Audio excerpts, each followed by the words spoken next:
and welcome to New Village Girls Academy's first ever online annual event. What a year this has been. Thank you all so much for joining us today, and boy, do we have a beautiful program for you. This year has been filled with so many different challenges, and we've adapted to every single challenge that has come before us and come out more innovative and stronger than ever before. My name is Jennifer Quinones, and I'm the principal of New Village. I have to say, for me, it is an absolute honor every single day that I get to come to work to continue to serve my community. From the moment that I walked into our school's doors and saw a school that was truly addressing the needs of their student body, from that moment, I said, I would love to make this my home. New Village is my home. New Village is not only my home, but the home of our students and also our alumni. Today, I have a beautiful story of one of our students who's just about to graduate from UC Berkeley. I had given birth and I had moved in with my partner, which was my daughter's father.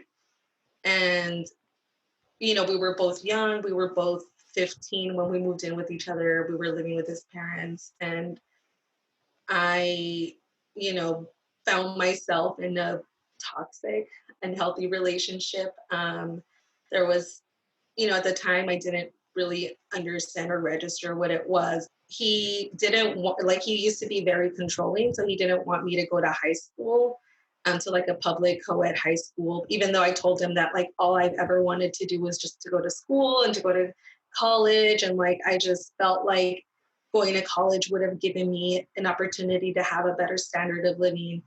And it wasn't until sharing those experiences with, a staff member from the New Village office, until I had that support and, I had those adults in my life to say like, no, this isn't normal. And just because you've experienced this and, your family has experienced this for generations, like it's not normal. And, this isn't a healthy relationship. And ultimately, like you're going to have to do what makes you happy, what makes your daughter happy, but what's going to be best for both of your lives. Also being able to work with, being able to volunteer at Hollywood Presbyterian or at Homies Unidos during my time at New Village. Those skills are so important and fundamental, that even in college, like that is what you're doing all the time is you're looking for an internship, you're looking for connections. And I have found it so much easier. And what I loved about New Village's approach or the project-based learning approach was that it helps you ask a question, but also investigate and really critically think. And that's something that I've loved so much that even now at UC Berkeley, I am getting my bachelor's in American Studies, and my area of concentration is going to be health policy, data, and activism in the US. Hello, everybody. My name is Crystal Rodriguez. I'm the internships coordinator at New Village Girls Academy. I'm super excited to introduce you to the next segment of our program, where we are going to actually be showing you our internship for the girls. That is mentored by Kyle Denman, who's a fashion designer by trade. So it's going to be lying down. It's like something. I don't have to say, open a textbook. I can say, let's get up out of our seats and do something that's hands-on and creative. When you go in there, you're just ready to have fun and you're ready to use your ideas and use what inspires you. We'll actually get to design in groups of like maybe 3 or 4. They give me a lot of freedom to explore what I find interesting about the textures and the visuals of clothing. Coming from Uganda, my culture definitely likes bright, vibrant colors. I think it's incredibly important to share with each of them that you don't have to know something right now in order to try something, in order to love something. I feel like that would be really cool if you did that with if we used recycled material and use that over the caging. I love that idea, right? Yeah. To teach these girls that there is no limit to the human capacity to create, and to use my platform and to use my privilege in order to hopefully share these girls' cultural narratives and to humanize the relationship that people can have with one another and with art, I think is something that I will forever be thankful for. Ready? 1, 2, 3. I'm Jesus Roman. I am a math teacher and advisor at New Village. It's a challenge to teach via Zoom, especially because you don't get to see students' reactions. Just being able to read them is such a crucial part of teaching that is definitely making it more difficult. Having students at the same time in a Zoom room gives them a sense of they're still connected to each other, gives them a sense of community. And I'll always give them a platform for them to talk about what are some of their concerns, what are some of them are doing to keep themselves occupied, or how are they helping their parents, how are they helping their neighbors. Some of them tell me that they're anxious or worried about the loss of income from their parents, and or whether they'll have enough resources in the next month, next 2 months. That's just some of the things that we're doing to still have a sense of community and in sharing experiences. As soon as we discovered that we would have to shut down our school, immediately what we did was think about what would be in the best interest of the girls. How could we help them move along? So we did a needs assessment of all of our families, and we asked them simple questions. One was, do you have access to food? Do you have access to mental health services? Do you have access to technology? And do you have access to the internet? And in doing that, we got a better idea of what our students would need. Today, we are able to offer about 500 meals to not only our girls, but also their siblings, our community, and partner with St. Anne's. We're able to feed a lot of the families that have been impacted, much like all of us, by COVID-19. The next thing that we did was to get a better idea of whether they had access to mental health services. We asked the students, what's going on? How can we help you? And today we have our social worker and our school psychologist constantly checking in with the girls to ensure that they feel supported and to feel fit enough to continue their classes. We also asked the girls if they had access to technology, which was an interesting question, only because although the girls did see themselves having access to technology, many of them had to share computers with many other family members. So one thing that we did was we ensured that all of our girls had access to a computer that they could use on their own. That also came with the additional question of, do you have access to the internet? And that's really where the challenges came up. Part of it was some girls did, some did not. And so after getting a better understanding of where they were, we were able to purchase hotspots for our girls so they could have access to that. We are still continuing to purchase hotspots because the reality is our students may have access to internet 1 month, but bills come in and sometimes parents can't afford to continue to pay those bills. So we're trying everything we can on our end to make all of that accessible to our girls as those needs come up. Sorry.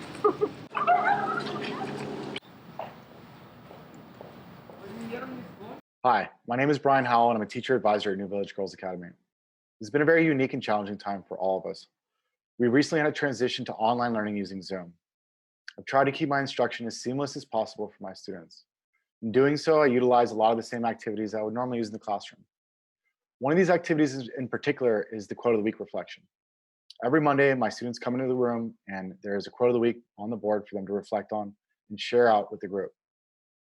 When we reconvened after the COVID-19 break, I posted a quote by Paulo Coelho, the Brazilian author of The Alchemist, in my Zoom room. The quote reads, "When we least expect it, life sets the challenge to test our courage and willingness to change. At such a moment, there is no point in pretending that nothing has happened or in saying that we're not yet ready. The challenge will not wait. Life does not look back." I got a lot of amazing responses to this quote, a lot of deep and profound reflections.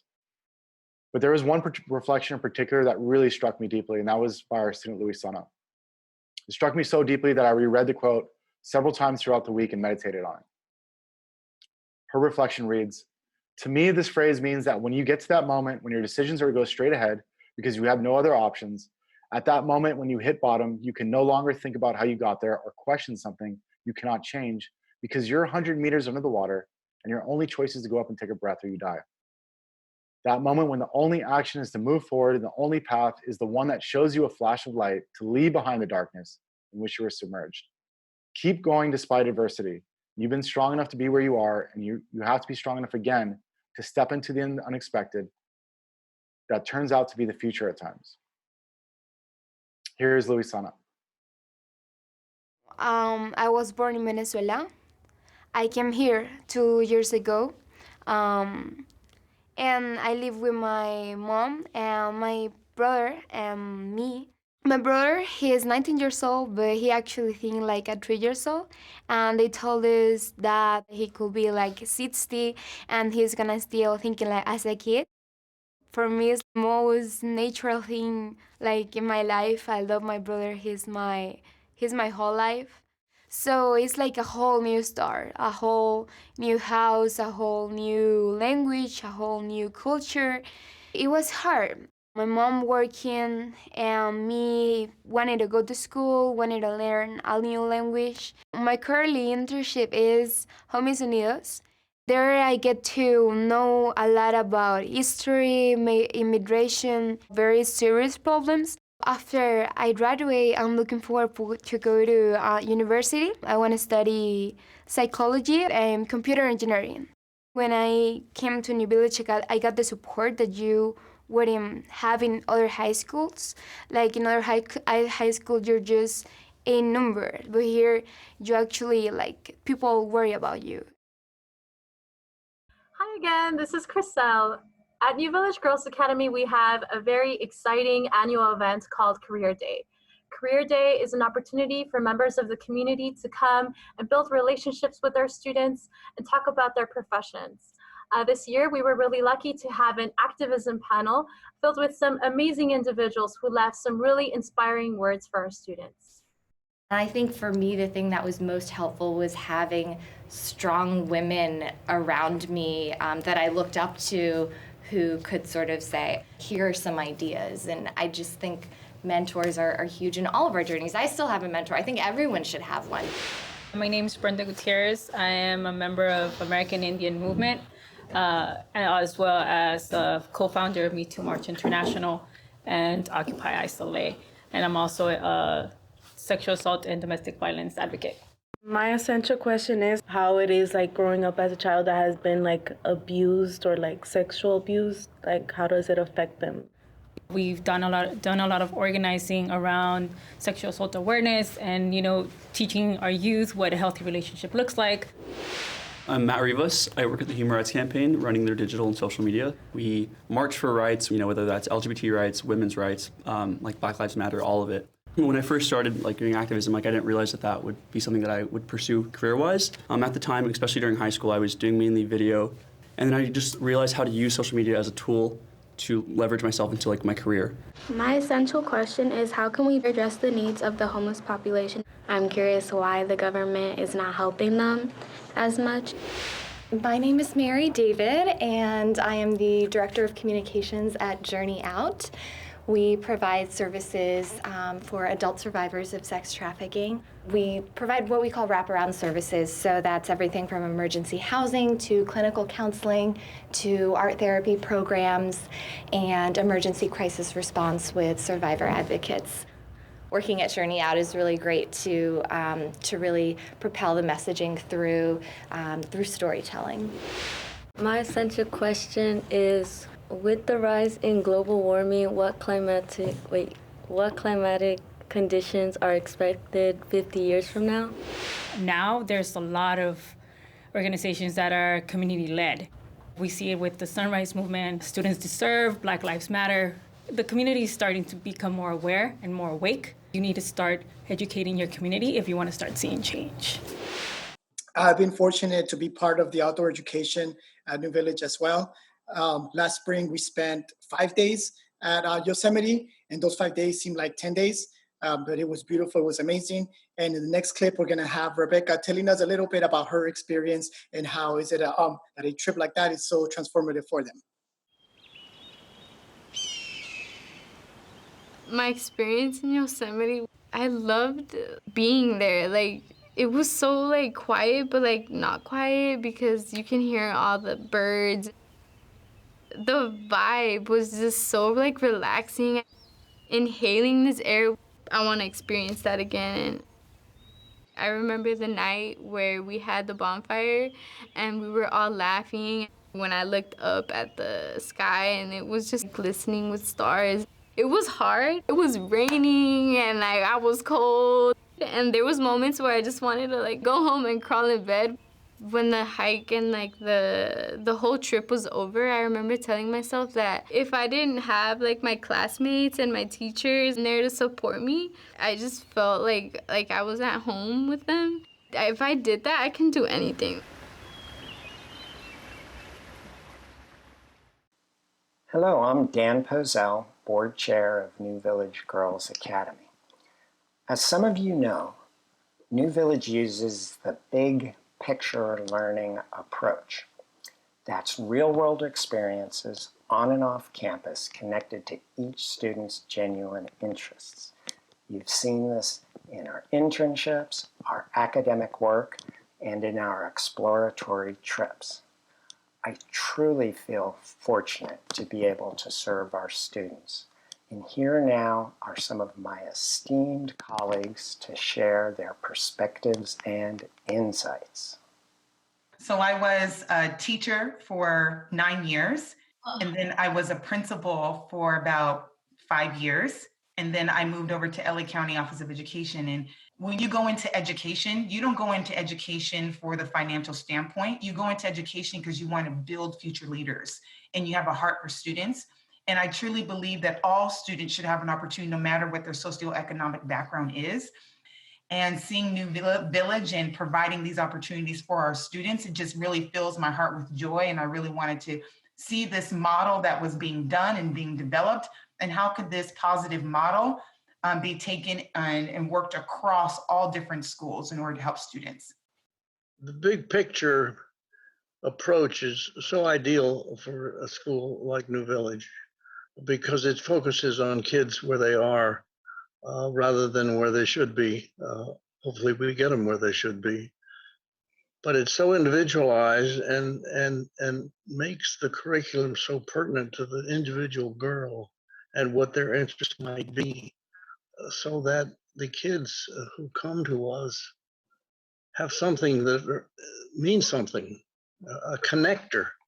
I don't think I've ever been involved, and I've spent the overwhelming majority of my working time in the nonprofit sector, where a more high-risk, challenged group of kids has been involved, and any program has met the needs of the kids it served as well as New Village has. I think it's a model for education, period, anywhere, any place. My story is a story of many first generation, kids. My dad became disabled when I was in my early 20s. I'm the oldest of 3, and when I was 11 years old, my sister was born with mental retardation. And so that completely changed our lives, because I was charged with having to figure out and navigate resources and services for my sister. There still isn't enough resources, but for folks that are underserved and under resources, just even understanding what's there and how to access that is just a huge challenge. The flip side to that is that these are young women who, because of their challenges, are very determined and very resilient. And I know firsthand, when you have that surrounded by a quality education and all of these support and resources, honestly, you can accomplish anything you want. I think if there were a single greatest gift that New Village provides our girls, it's a sense that they have a life worth living, they have a personal value, so that they have control of their lives, they can make decisions that affect their lives. In fact, that they have the ability to determine the outcomes of their life. This is a time that we really all need to come together to really support our foster youth. During these times, we find that there is economic stress in regards to the educational system, and especially within charter schools. So really coming together to really help and support to ensure our students are getting exactly what they need to ensure they are able to move forward for graduation, receiving their supplies. This is where we would love for everybody to come and help and come together to ensure our students are thriving.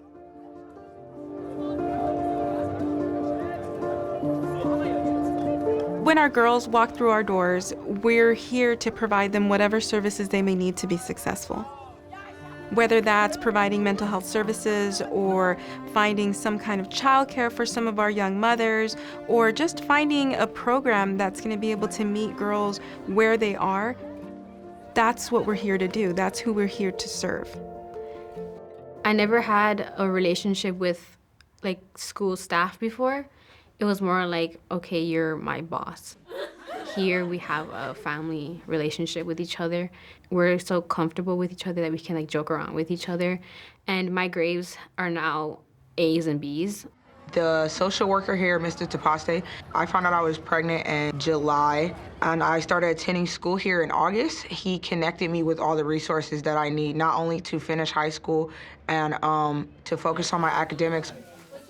He connected me with resources to the transitional living. He connected me with all the resources that I have now for my daughter. For many of our girls, that opportunity to build social capital, it's something that they've never been able to experience. When I was teaching in high school, we were very much focused on narratives and people being, given agency to speak their stories and where they had come from in life, and kind of recognizing that, giving recognition to that process of storytelling. What we offer is unheard of in most places, but it's only possible because of the investment that's been made by our community partners, the investment that's been made by our teachers and our staff, our friends, our family. We want to emphasize that post-secondary education is a possibility. So many of the scholars who walk through our doors have viewed that as not necessarily being the most viable option. We want to change that narrative, and we want them to change their own perspectives of saying, we can do this. Here, I'm going tag. I need to identify what I've read in the novel The Pearl by John Steinbeck. I can teach you skills. I can't teach heart. They have it.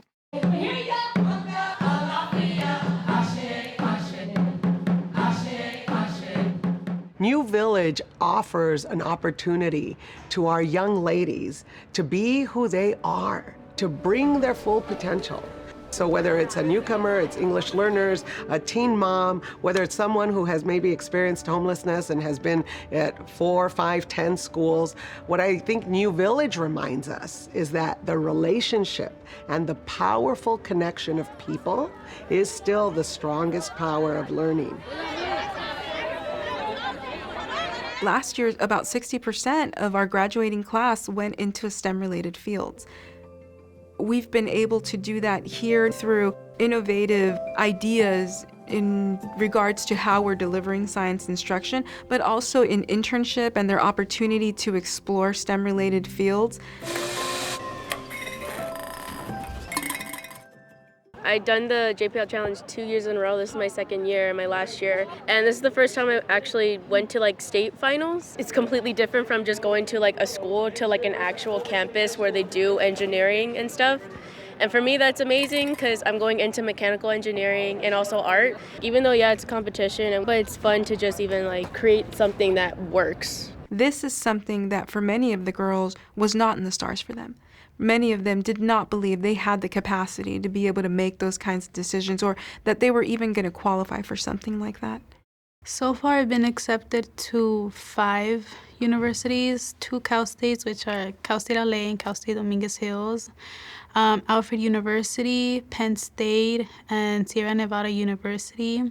My projection of the future is something like what you find yourself surrounded by every day. You kind of walk into the world and either you're in the car or on the train, but you see hardworking people by the millions around you, and I want to be one of those people. I want to be taking care of business somewhere. I want to be somewhere working when somebody who's wondering what they want to do with their life is walking past. I dream about working hard and it paying off and succeeding. Here at New Village, because we're able to provide them with different resources and help them through that process of transitioning into adulthood, those dreams become realities.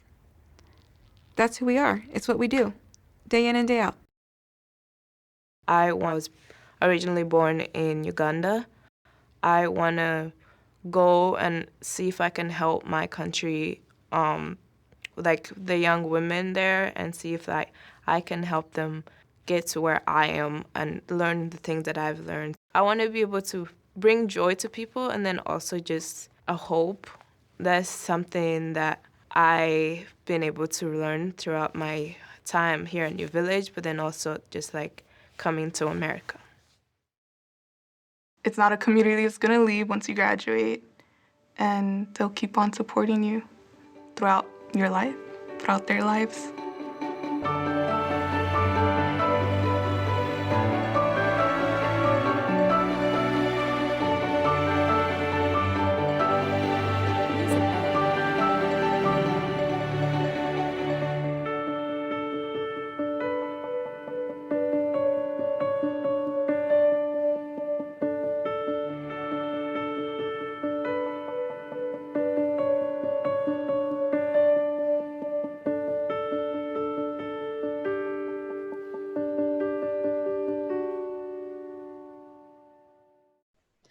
It's beautiful to see our girls come together with the community and build this collective spirit of celebration.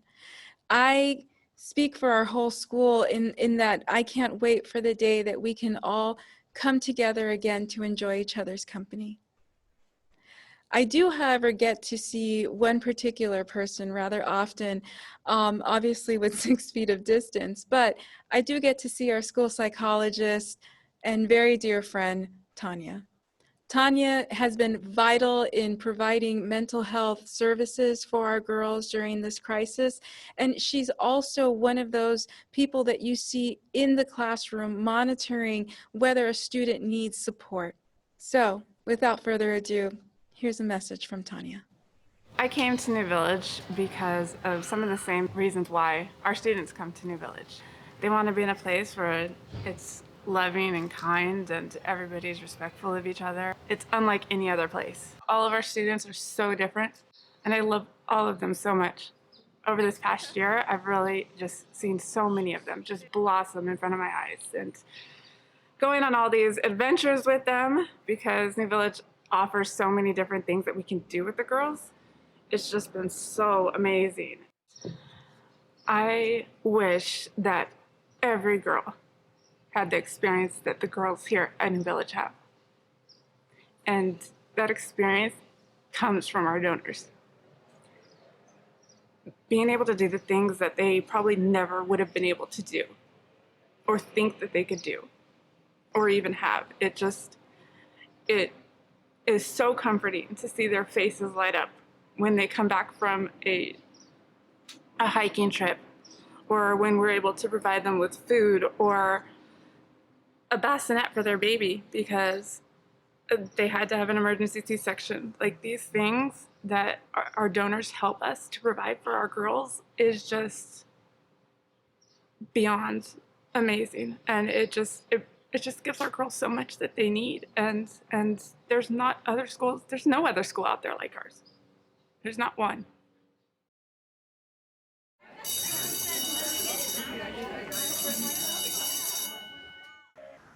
Thank you all so much. That was incredibly beautiful, and thank you all for just allowing us onto your computer, into your household on a Sunday, so thank you. We are very proud of the work that we do here at New Village, and just so happy that we could share that with you guys today. I also want to take some time right now to thank some of our sponsors and our donors, those that have invested in our school for a long time, and those who are new to our family, I want you to know we're incredibly grateful for everything that you do and everything that you allow us to do with your contribution. So without further ado, I do want to introduce my co-host for the evening, Kyle. Kyle, jump on in. Thank you so much, Ms. Q. And again, thank you all so much who are tuning in tonight. We really appreciate all of your support. Our girls appreciate your support. And I guess with that being said, let's get straight into it, the final section of tonight's event, the Q&A session with Q and Kyle. So the first question from one of our attendees is, what innovations, changes, or difficulties have we at New Village found during the COVID-19 pandemic? That is it's going to be a long answer, so I'll try and shorten it as much as I can. When we discovered that we would have to close our doors, everything just happened very, very quickly. So what we had to do at that moment was think, what are we going to do in order to address the needs of the students, even on some of the most basic levels, and then move on from there into instruction. So that kind of talks a little bit, or it addresses some of the needs in terms of ensuring that the girls had food available to them, ensuring that they had technology, mental health services, and finally an internet. And then we went to how are we going to create this instruction. So luckily, a lot of our teachers were already using Google Docs, and they were already using Google Classroom. So that made the transition a lot easier than one would, imagine if they hadn't. We also got a lot of advice from different schools in Washington and New York through the Big Picture Network, and we were looking at what they did, what worked, what didn't. And so since they had about a month, they were ahead of us, with what was happening in those school closures for like about a month. We were able to learn from best practices and then, just apply what we could here. We also had to get quite innovative when it came to the school schedule, and part of it was because we had to think about the girls and what they were experiencing at home, whether they would have time or they would find a quiet space in their home to be able to actually do their work. So there was a lot of thought and very careful considerations that went into that as well. The next question is, some of the girls kind of brought it up in the video about an essential question, but could you actually explain what an essential question is? Yeah, essential questions are those questions our girls create on their own, and they do this with the guidance of their advisor. So what we'll do is early on in every term, every student, every girl will come in and their advisors will help them dig into their interests and their passions so we can get a better idea of what's going to keep a student engaged in their education. That question will guide them throughout their semester, and then at the end of the term, they will have an exhibition where they will talk about their learning process and what they learned throughout this semester related to their essential question, and even tie it in sometimes to their internships. Thank you. And the next question is, as our social distancing orders continue into the summer, what are New Village's plans to stay in touch with its students throughout the summer and into the fall? We have summer school that is going to start, I believe, on the 22nd of June. So we'll be able to stay in contact with our students there. From my understanding, or at least, historically, we've seen more than half, if not closer to 60 or 70% of the girls return for summer school. But I'm also going to be having our mental health staff, or our staff that focuses on mental health wellness. I'm going to be having them reach out to the girls just to, stay in contact with one another and to continue to provide supports throughout this time. And Ms. Q, I was wondering if you could answer, how has this COVID-19 pandemic affected the mental health support or services that we're able to provide any students? That was actually one of the priorities right from the beginning, where we said some of the most important things are ensuring that the girls had access to food and access to mental health services. That was honestly the first thing that we thought of. And We started asking questions early on and ensuring that the girls knew that if anything came up, they could reach our school social worker and our school psychologist for supports. That continues to happen. Our social worker and our school psychologist will visit classrooms through the Zoom platforms and check in with girls in that way. So I do see that this has been challenging for many girls. Some of the things that have come up are related to anxiety and depression and, this feeling of not being able to leave your home and some girls going a little stir crazy with that. But for the most part, our mental health staff has been able to really get a hold of most of that and deal with everything that's kind of come up. Thank you. And the next question from the audience is, what extracurricular opportunities are you currently offering the girls at this time? There's other things that we do to try and keep morale up. We have our dance team and our dance/cheer team that continues to meet up on Zoom. I know that the staff, they have a happy hour Friday at lunch where our staff and the girls meet together to do sometimes silly things. I think last time they were making face masks and doing all kinds of other stuff to kind of just stay connected and entertain each other. So that's some of the stuff we're doing to stay engaged. Now the next question is, how are the families of the students doing during this time? Oh, wow. That's a toughie. About 3 weeks into the closure, I spoke with one parent who was working at a nursing home, and her husband works at a nursing home. So this student, both parents, were very stressed and fearful because they still needed their jobs. They needed to go to work, but they were afraid of what they could, potentially bring home. So those levels of stress are there. I think there's also other levels of stress related to some parents who may have lost their jobs, and now there's less income in the household. Some students don't necessarily know if there's going to be enough money to pay some of those essential bills or food, to be able to purchase food or anything. So, there is a lot of stress out there, but I have noticed a lot of students that have started talking to each other, that continue to talk to staff and look for supports in this world that we've created, this little New Village world that we've created. They continue to look for and find supports there. But this is a stressful time. It's a stressful time for everyone. I do also see the girls, and they're very resilient. They do bounce back from just about everything. And I think we're in a good place, and they know that we're here to support them, and they know that we're here to love them, and they know that they can count on us for anything. Great, thank you. And the next question is, what precautions have you taken for COVID-19 thus far?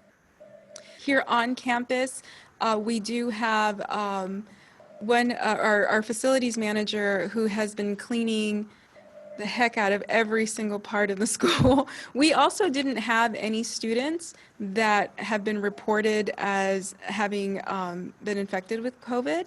But that process of cleaning, that process of ensuring that we're sanitizing everything is happening every day. So all of our classrooms are going to be scrubbed or are being scrubbed as we speak. Until we get something from the state. Now, that said, I foresee that next year we're probably going to need a lot of PPE equipment. We're going to need those gloves and those face masks, and we're probably going to need Lysol and everything you can imagine under the sun that flew off the shelves this time around. We're probably going to really need that. And for a school, especially ordering in bulk, it's sometimes a little bit difficult. So we have to make ourselves ready for that investment that we'll have to make. And Ms. Q, the next question is simply, how can we help? I think, there's so many different ways that one can help, and some folks will volunteer and do different things. But I think right now, given the fact that there's so many things that are changing all the time, and we're not, always sure what's going to happen the next week and what new policy the state's going to send us, the best way really is a financial contribution so we can apply that wherever the need is. And again, I know I kind of said this earlier, for those of you that are here, scrolling down to the bottom of this page, there's a Donate Now button, and that financial contribution can go there, as well as on the newvillagegirlsacademy.org website. On the top right corner, there's a Donate Now button there that can be used to make a contribution. But that really is, Kyle, honestly, the best way to be able to support what we're doing right now, because it gives us a lot of flexibility to really focus those resources where it's necessary. Thank you. And now the next thing I want you to share with the audience is maybe if there's any inspiring story or a story of hope that might have been coming up during the past few weeks since we had to go into self-isolation. A story of hope. Okay. I think we have to kind of go back to the conversation about resilience, and I'm thinking about our graduating class, and I'm thinking about how important this moment is for their families, how important it is for the girls, how some of our girls didn't picture themselves graduating, much less getting into college. I think about that class and I see how strong they are, how they've been able to just understand that these circumstances that are happening around us has nothing to do with them, but we all have to come together and work together as a unit. I see it's beautiful to see them bounce back from something like this and to hear them say, don't worry, we're going to get through this. Don't worry, we're all going to get through this. We're going to make it. That in itself is, I think, hope for all of us, especially sometimes when we have days where we have no idea like where the hope is coming from, because we're like, what's going on? And when you hear the girls and you hear just how inspirational they are all the time, it's beautiful. It's beautiful to hear, and it's just motivating all the time. The next question is, how is New Village coming together to support alumni whose college studies may have been disrupted by the pandemic? So one thing is our counselor is always in contact with our alumni, and right now we are waiting to hear of what's going to happen in many of the different schools. So last I heard, I think the Cal States are mostly going to be online. All of the community colleges are going to be online. So we're trying to get a better idea of how best to support the girls through this process. And much like everything else that's kind of happening, some things just come up as the closer we get to that fall date. So the girls do know that we are here to help them. Everything just depends on what policies are going to be in place at different universities by the time the girls start. So we will be working with them and helping them through this transition. It's just, making sure that we are helping them while also observing the guidance from their institutions. Next school year, what are some programming, virtual or otherwise, that you specifically are looking forward to trying to implement? I think there's a couple things. I really want to try and see how we can incorporate theater arts into language instruction. So that's one of my goals. One of my goals is that, and I think we'll be able to do that with Zoom. I really think we will. Also, I think we're going to be able to, while working also with the Big Picture Network and some folks from Big Picture, I think we're going to be able to start opening up a lot more opportunities, virtual opportunities for internships for the girls. It's just, it just takes a little bit of time to put these things together, and all of this happens so abruptly. But this summer, I think we're going to be able to iron out a lot of the challenges and just really just, hit the ground running in the fall. Thank you, Ms. Q. And I do want to be respectful of everyone's time. So this is going to be our last question. And the question is, I want to help. Where can I donate? Awesome. Thank you. And that's the best thing we can do. All you'd have to do is just really scroll down to the bottom of this page. There's a donate now button down there. And then also on our website on the top right-hand corner, there's a donate now button, and you can donate there. And thank you, Kyle. Thank you for co-hosting this with me. Thank you all, seriously, for letting us spend this time with you. We do hope that every single person that's here today stays healthy and happy. And we send you a huge virtual hug from New Village. Thank you all. Thank you.